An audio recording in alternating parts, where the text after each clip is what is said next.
بسم اللہ الرحمن الرحیم. آپ دیکھ رہے ہیں بزنس ورلڈ نیوز. میں ہوں افتخار احمد.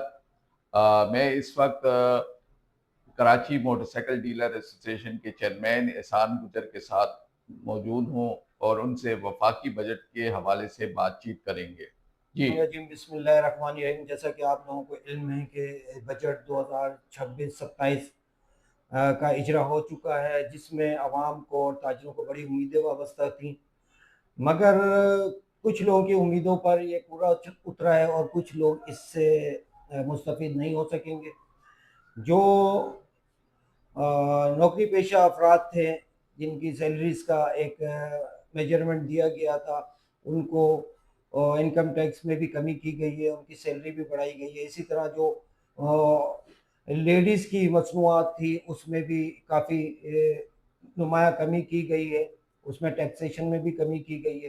مگر بہت سارے سیکٹر ایسے تھے جو ڈائریکٹ غریب عوام کو افیکٹ کرتے ہیں، ان میں کہیں بھی ان کو خوشی کی کوئی خبر نہیں سنائی گئی.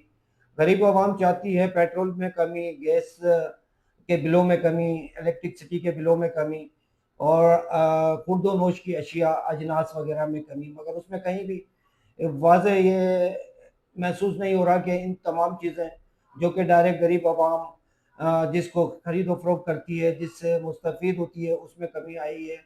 تو اس طرح یہ ذرا ملا جلا بجٹ پیش کیا گیا ہے. بہت سارے لوگوں کی امیدوں پہ پورا اترا ہے اور بہت سارے لوگ اس سے مایوس بھی ہوئے ہیں، مگر کیونکہ ہماری معیشت پاکستان کی اس قابل نہیں ہے کہ اپنی عوام کو ریلیف دے سکے اور ایک ایسا بجٹ، عوام دوست بجٹ پیش کر سکے، تو اس کی کئی بنیادی وجوہات ہیں، وہ ہمیں سمجھنی پڑے گی. کیونکہ ہمارے پاس جو ہے ایکسپورٹ نہیں ہے، نہ ہی کوئی مینوفیکچرنگ ہے، اور اسی طرح ہمارا جو بھی زرع مبادلہ ہے وہ امپورٹ کے ذریعے باہر چلا جاتا ہے، اور ہم لوگ جو بھی پروڈکٹ لاتے ہیں خام مال کی صورت میں اس کو اسمبل کر کے دیتے ہیں، جس کے اوپر ٹیکسیشن بہت زیادہ ہے. تو اس چیز کو مد نظر رکھتے ہوئے گورنمنٹ کو جو ایسے پروڈکٹ ہیں ان پہ سیل ٹیکس کم کرنا پڑے گا، تاکہ وہ غریب کی عوام کی پہنچ میں آ سکے. جیسے میرا تعلق موٹر سائیکل انڈسٹری سے ہے، تو موٹر سائیکل کی انڈسٹری کی جو چائنا سے کے ساتھ کام کرتی ہے اور خام مال امپورٹ کر کے اسمبل کرتی ہے، اس کی جنرل سے ٹیکس اس پہ 18% ہے، اور اب سننے میں آ رہا ہے کہ کچھ پرسنٹ بڑھا دیا جائے گا، جو کہ میں سمجھتا ہوں کہ انڈسٹری کی تباہی کا باعث بنے گا.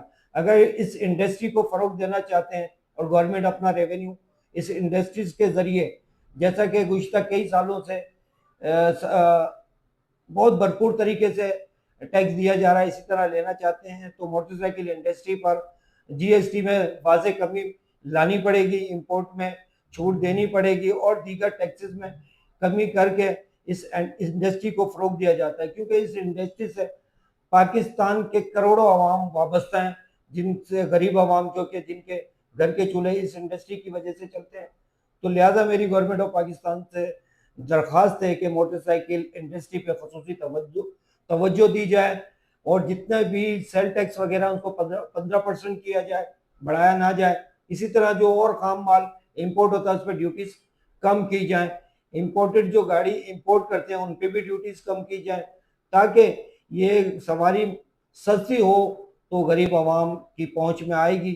بصورت دیگر میں سمجھتا ہوں کہ اس انڈسٹری پہلے ہی تب زبوآلی کا شکار ہے، مزید یہ جو ہے پستی کی طرف جائے گی، جس سے کئی خاندان بے روزگار ہونے کا خدشہ ہے. اور میری گورنمنٹ آف پاکستان سے گزارش ہے کہ عام عوام جو چیزیں استعمال کرتی ہیں اس میں واضح کمی کی جائے، جیسا کہ پیٹرول ہے، ڈیزل ہے، دال، چینی، چاول، گیس کے بل، الیکٹرکسٹی کے بل، ان میں نمایاں کمی کر کے عوام کو ریلیف دیا جائے. بہت شکریہ. بسم اللہ الرحمن الرحیم. آپ دیکھ رہے ہیں بزنس ورلڈ نیوز. میں ہوں افتخار احمد.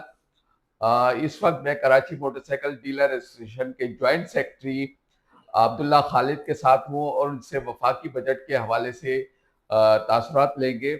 تو عبداللہ خالد صاحب، آپ یہ بتائیں کہ وفاقی بجٹ کا عوام پہ کیا اثرات پڑیں گے؟ خالد صاحب. اعوذ باللہ من الشیطان الرجیم. بسم اللہ الرحمن الرحیم. قطار بھائی بہت اچھا سوال ہے آپ کا. میں تو ایک ہی بات کہوں گا کہ جو بجٹ آیا ہے وہی بجٹ ہے جو پہلے سے آ رہا ہے، اور ان کو ریلیف ملا ہے جن کو ہر سال ہر دفعہ ملتا ہے، لیکن اس بار بھی غریب آدمی کے لیے کچھ بھی نہیں رکھا۔ جو نارمل ان کی یوز کرنے والی چیزیں ہیں، جیسے کہ میرا موٹر سائیکل سے کاروبار ہے، تو اس کے اندر کوئی بھی چیز کا واضح فرق نظر نہیں آیا۔ وہی رجسٹریشن کی فیس، اسی میں ٹیکسز، اسی میں سیل ٹیکس، اور وہ جو امپورٹڈ چیزیں ہیں اس کے اندر زیادہ چیزوں کا فرق آ گیا ہے، لیکن کسٹمر کے ہاتھ میں یہ چیزیں نہیں آ رہی، ان کی پہنچ سے دور ہوتی جا رہی ہیں چیزیں۔ نارمل 70 جس طرح پہلے 70-60 ہزار روپے کی ہوتی تھی، آج 1.25 لاکھ سے اوپر کی ہو گئی ہے۔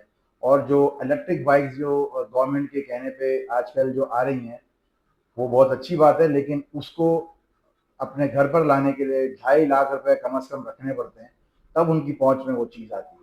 تو میری گورنمنٹ سے یہی درخواست ہے کہ پیٹرول کی قیمتوں میں، ٹیکسز کی قیمتوں میں، گیس کی قیمتوں کے اندر اگر آپ فرق لائیں گے تو آٹومیٹکلی ہمارے سیکٹر کے اندر فرق آئے گا، اور یہ ہر چیز سستی ہونے کی وجہ سے ہر بندے کی کسٹمر کی پہنچ میں آ جائے گی۔ کاروبار کی جو ٹپا ہے اسی وجہ سے بیٹھا ہوا ہے کہ ہمارا کام جو مڈل کلاس لوگوں سے ہے، اور ان کی پہنچ میں نہیں آئے گی تو ہم اپنے لیے ہاتھ پہ ہاتھ دھر کے بیٹھے ہیں۔ تو لہٰذا میری گزارش یہی ہے گورنمنٹ سے کہ اس کے اوپر نظر ثانی کی جائے تاکہ ہمارا کاروبار ہمیں کرنا آسان ہو جائے۔ جزاک اللہ، تھینک یو۔ Thank you.